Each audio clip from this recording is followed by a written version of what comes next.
Hello, it's October and I am so excited that I saw a tag today that Angela from Literature Science Alliance did, and I was like, oh my gosh, let's do a tag. I've been waiting for fall forever. I know that it's technically September 30th today, but you're gonna see this in October. But the weather here in the Pacific Northwest, like outside of Seattle, where it should not be 80 degrees consistently, has been. We're finally dropping into the 60s. We went from like 80 to 65. So, and then this morning it was like 65, and then it hit 78, and now it's like back down and rainy. So hopefully we're starting to actually get fall. So before I ramble more and start climate spiraling, let's get into the tag. I'm very excited. This was fun. I just scrolled through my whole Storygraph history for the last 3 years to try to come up with answers to these, because as soon as I started thinking about it, it became very difficult. So I had to actually scroll through my list. Hugin is contributing to the ambiance with some squeaks. I don't know what he's upset about. So I'm going to try not to get too distracted by him. Okay. First one. I wrote down things. In fall, the air is clean and crisp. Name a book with a vivid setting. So I picked a couple, and I actually have two of them here, so I'm gonna grab them from my shelf. I'm gonna have to redo all my shelves after this. Okay, so I picked two, and these are actually ones I read the first year that I came back to reading. So the first one is Mink River by Brian Doyle, and this one I never see anywhere. So I picked this one because I don't see it like anywhere. I really liked this. This does span multiple seasons, but one of the things I really like about this is set in the Pacific Northwest. It's set in the Oregon coast, and you track the seasons by what berry is ripe, and I just kind of loved that. This is very literary. It doesn't really have much of an overarching plot, but it does have little plots throughout. I first described this as like, basically you're just like going around this town and like looking in people's windows and getting little snapshots of their life. The two main characters are these two old men who work for the public works, and they're both indigenous men from the local Salish tribe, and they believe that the public works should do public works. So they go around the town and help people with what they need. And they're also doing this like project of collecting people's stories. And you follow our main character, and what is his name? One is Cedar and the other is Worried Man. And then you follow Worried Man, his grandson and his daughter and his wife as well, but also all of the members of this town. It's set in no time, but it's also about the 1980s when the industry in the Pacific Coast was switching from logging to technology, but technology hadn't really shown up yet. And so all of the economies were kind of fracturing and failing. So this is a town struggling economically and kind of what they're going through. And then you have all these little stories. So I just really like this. I think this does a really good job of describing the setting, the food that people are eating, the clothes they're wearing, what they're doing. It's all extremely well described. And for me, for someone who doesn't get pictures in their head, I really enjoy when things are over described in a certain way. But this was also very lyrical and rhythmic to it. And I really enjoyed that aspect of it as well. The second one is The Night Circus, which is, I also read my first year coming back. Sorry about the reflection there. These shiny books. There we go. This is no plot, all vibes, but it is very vivid in its description of the world. There is a small plot. I just think it is very light on plot, and everyone who reads it describes it very much the same way. There are these two dueling magicians, but they're not really. You read the back of it and you think you're gonna get this magician duel, and you don't. We're following these two characters plus a couple different ones. There's two timelines, so I kind of tabbed my timelines there. And it's so hard to describe a plot when there's no plot. So anyway, circus. This magician, they have this circus. It goes from town to town. It comes up in the middle of the night, and real magic is done here with these like settings and displays and stuff. And essentially that is the battle between the two magicians. And of course they fall in love with each other, but they were both picked by two older magicians to like carry on this like battle. So that's essentially what happens. It's a little romantic, a little fantastical, and not a lot happens, but it is extremely vivid in its descriptions. There actually is so much in here it feels fall. There's a lot of scenes where we're drinking like fall flavored drinks, and there's lots of big scarves and all sorts of stuff that just felt very fall to me too. So I thought that was a good pick for this. The next one is Nature is Beautiful but Also Dying. Name books that are beautifully written but deal with grief and loss. So I picked 3 books for this because I have to be extra, because they all have kind of different vibes. So the first one is Our Wives Under the Sea. Anytime I think about a grief book, that is my go-to grief book that is, I think, beautifully written. We're following these 2 women, me and names. One starts with an M and one starts with an L. And Miri and Lena, I think. So Miri is the wife above the water, and Lena is the wife under the sea. So Lena is a deep sea researcher, and she goes away on a trip that's supposed to be a couple of weeks, and it ends up being months and months. And Miri starts to wonder if she's not going to come back, but then she comes back wrong. And it's Miri kind of processing that. And the whole thing is just dealing with the loss of the love of your life and seeing them slowly slip away. It's haunting. It's beautiful. It makes me cry every time. I've read it a couple of times now, and I read it both physically and on audio, and I can recommend both formats. My other pick is Monstrilio, which I also read. A lot of these I read the first year that I came back to books. Monstrilio is a book told in multiple parts, and there's multiple perspectives for each part. But essentially, it's the story of this young boy who's born with a defect in his lungs, and he ends up passing away, and his mother takes a piece of his lung and she feeds it, and it grows into a monster and then a boy.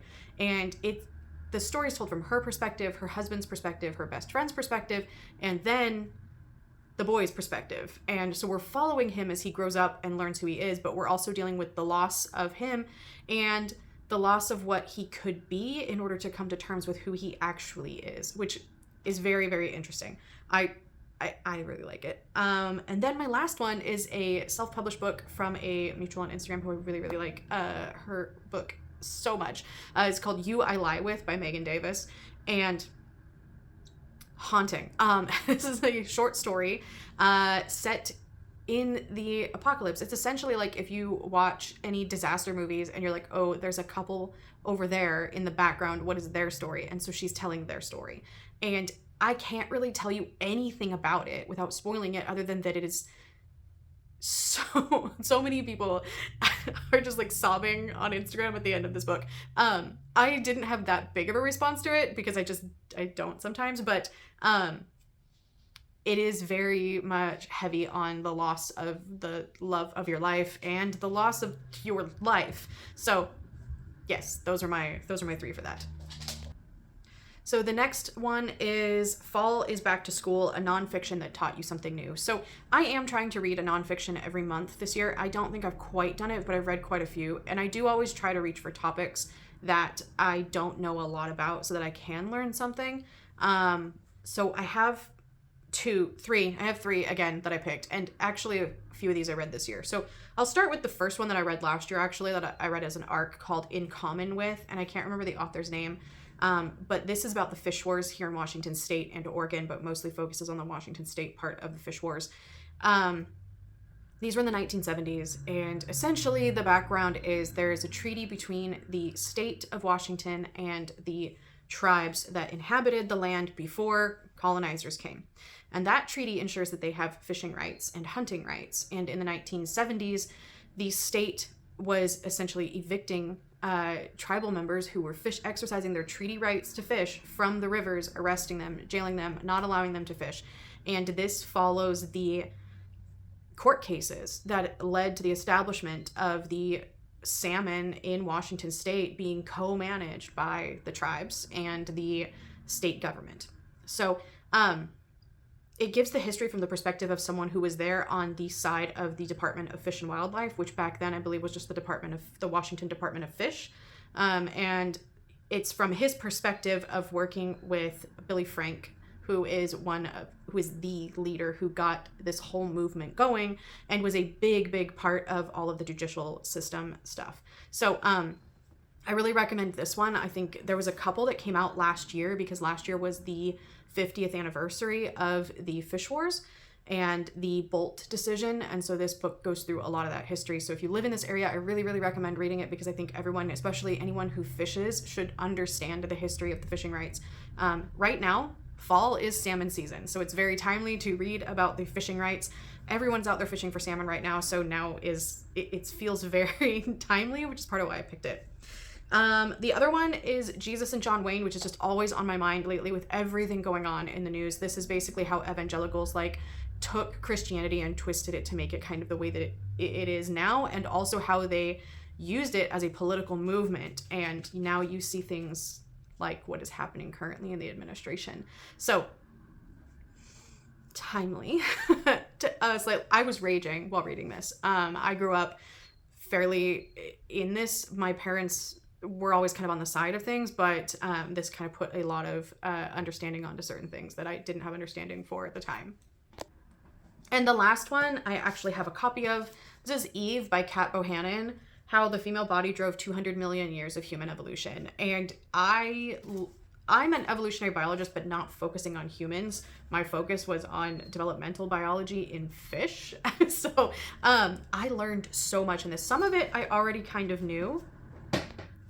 So some of it I knew that was dealing with like maternal effects. I know some maternal effect stuff because that was my focus.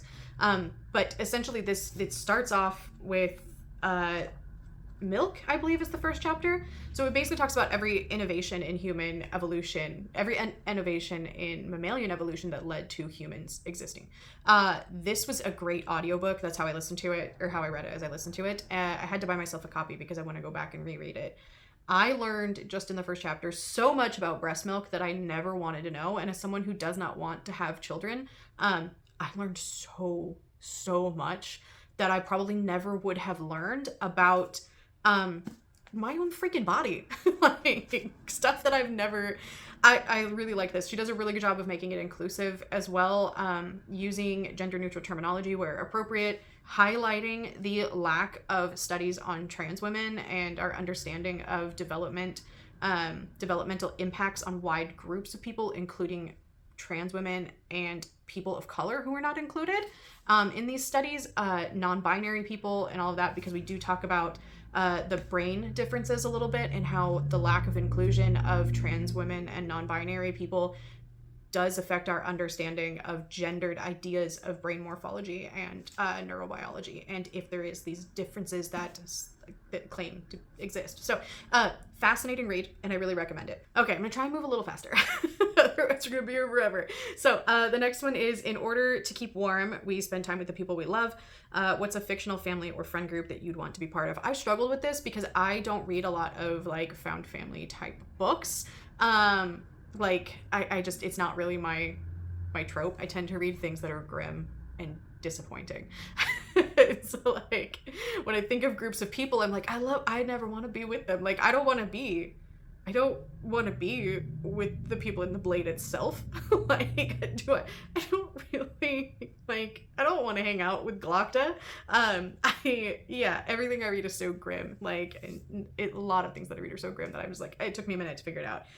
But T. Kingfisher does some great found family and some great friendships. And so any one of her books, to be honest, and I did list 2 of them here that I could think of specifically, because in Nettle and Bone, there's the devil-possessed chicken, the demon-possessed chicken, and the dog made of bones, and the old witch, and I would really like to hang out with them. So there's that. I also like the friend group in the Sworn Soldier series where they went through this traumatic experience together and now they can just kind of like call on each other. And they don't have to, they don't have any prejudice about who people are, and they're just like supportive when they need to. And I appreciate that. And then my last one, I could grab it, but I don't want to.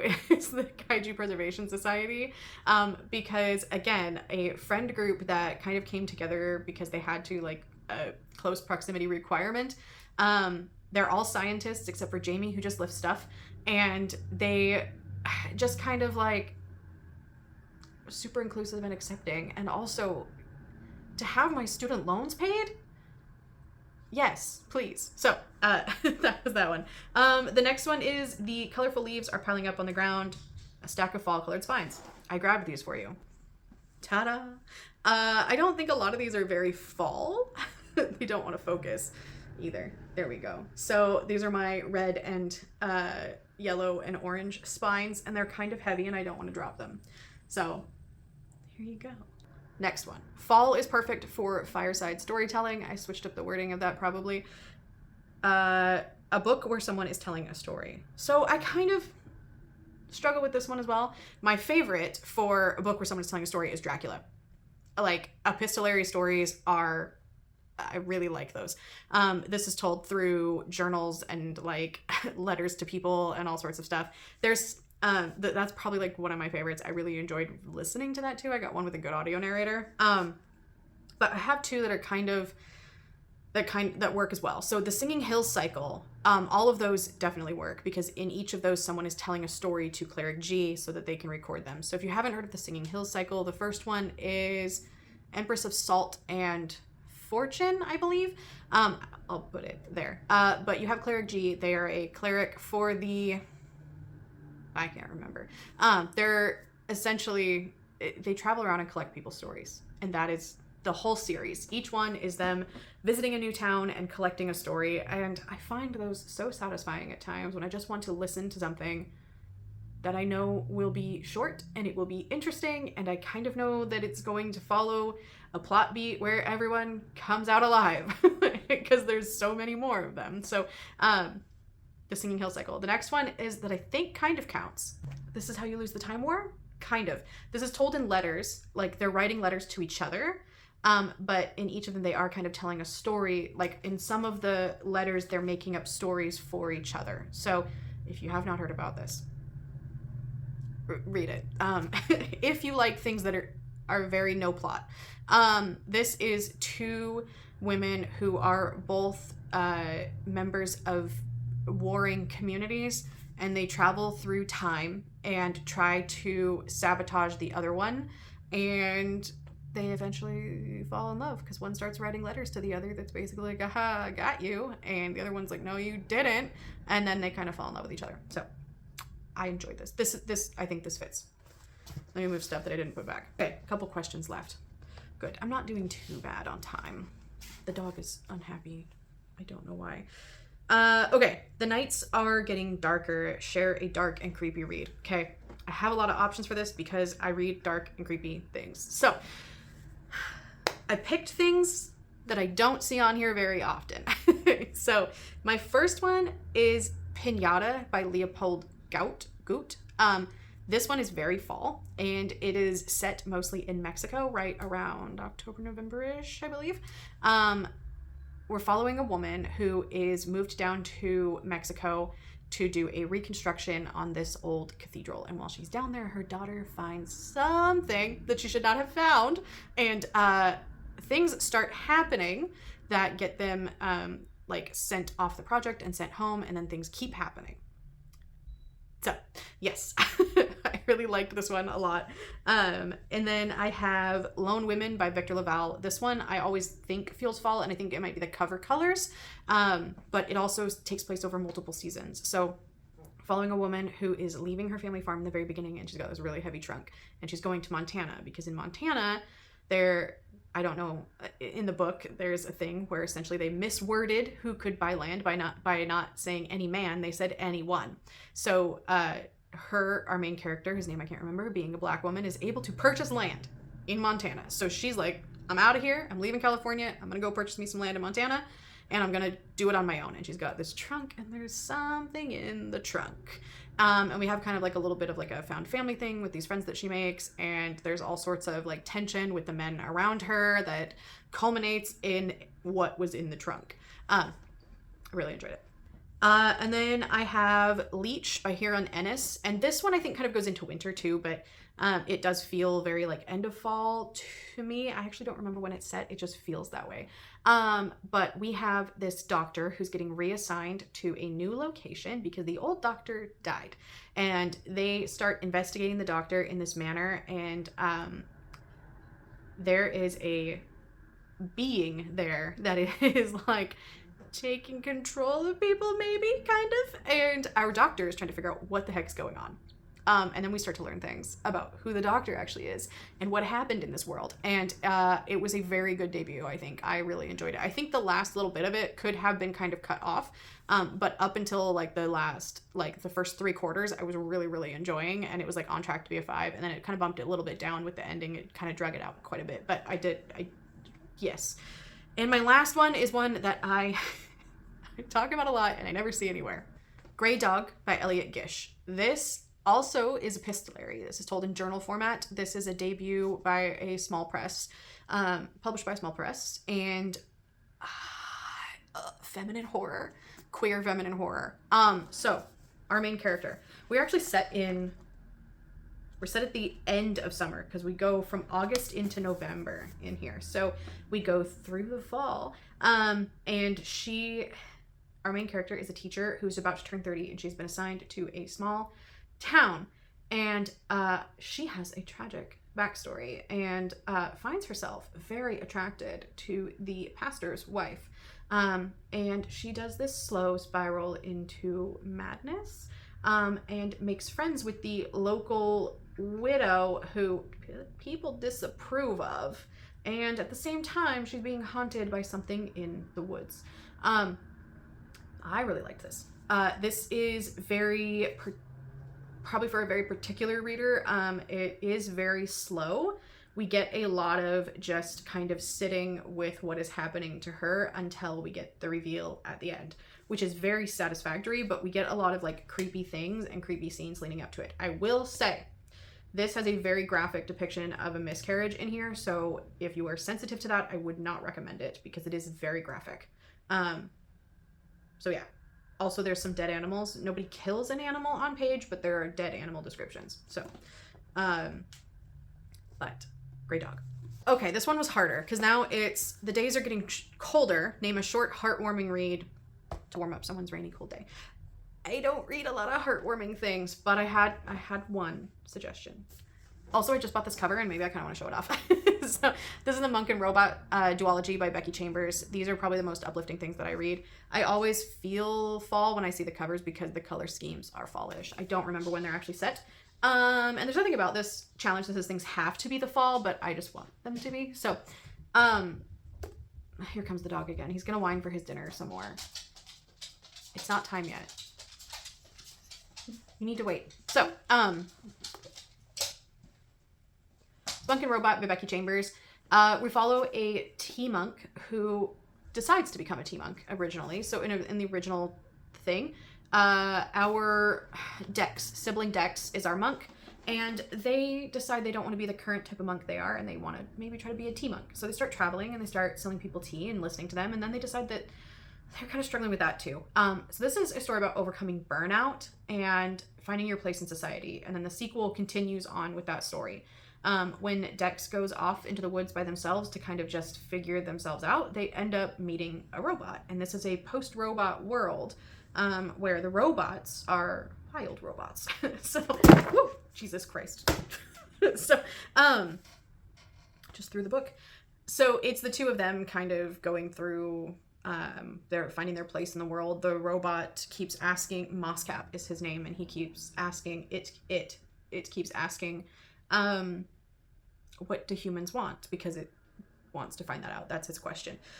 So we get a lot of just kind of, I think this dealt a lot with telling you that you don't always have to be productive to be a valid member of society, and you don't have to be productive to be valid in general. And that healed something in my post-PhD soul. And so this is probably the most uplifting thing that I know. So then this one I struggled with a little bit too. Fall returns every year. Name an old favorite you'd like to return to soon. So, I don't know. I have been thinking that it might be fun to read some things I read as a kid lately. I've been lately being like, I should reread Black Beauty. So that's kind of something that's on my list, is Black Beauty. That was one of the first books that I got really engrossed in as a kid, and I was thinking of rereading that one.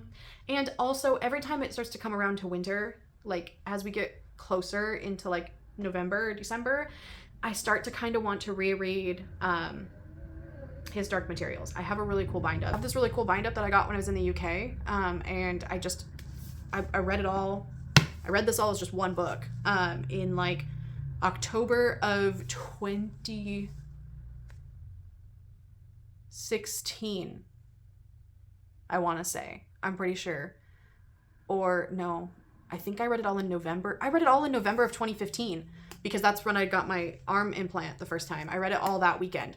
because my arm hurt and I didn't want to go anywhere. So I read it all in 2015 in November, over the span of like 3 days. And I kind of just want to sit down and read it again. And I think that's probably why I associate it with like fall, winter, is because that's when I read it. And I started it on Guy Fawkes night. I started it watching the fireworks outside the window, babysitting my roommate's dog. And that's, we were watching the fireworks and I was reading the Northern Lights. So I kind of really want to give this a reread. Those are probably the two from my childhood. And then the last one is fall is perfect for cozy. Share your favorite cozy accessories for reading. I have been obsessed with crocheting and listening to audiobooks lately, and now that it's getting to where I can throw a blanket on, that feels really cozy with a cup of tea and a blanket or a cup of coffee, or it's apple cider season and I love a hot apple cider, especially with a splash of peanut butter rum. It's whiskey, but I was just very tired. So those are probably my favorite things is audiobook and crochet and a hot drink, maybe make it spiced, maybe make it spiked, and a nice blanket. So I'm not like the coziest person, but I do enjoy some cozy things on occasion, and I do think crocheting and doing fiber arts is like one of the most cozy things you can do. So that's that. Hopefully I can cut this video down because it got kind of long. I'm gonna figure out what the dog friggin' wants. Thanks for sitting with me and listening to me talk about books, and I'll see you soon with something else.